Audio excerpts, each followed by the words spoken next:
Pak, terakhir Pak, terkait corona, apakah Muratara sudah menetapkan status daerah? Belum. Jadi begini, pagi tadi di B1 Bapak Presiden akan mengeluarkan instruksi kepada gubernur, wali kota, bupati untuk menetapkan waspada virus corona. Di Muratara bagaimana Pak? Muratara menunggu instruksi tertulis. Sehingga termasuk sudah ada instruksi libur Pak selama Kita utus sekolah, kami sudah kasih ke provinsi menunggu instruksi gubernur.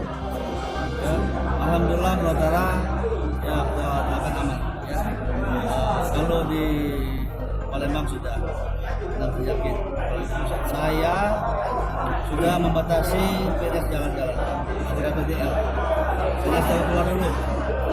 Sehingga kunjungan ibu negara rencana 13 April ditunda menjadi Juli atau Agustus karena corona. Hati-hati juga waspada ya. Kondisi terkini Pak di Muratara?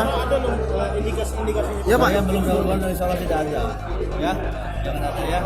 Dan jaga itu ya virus. Ya, oke, masih.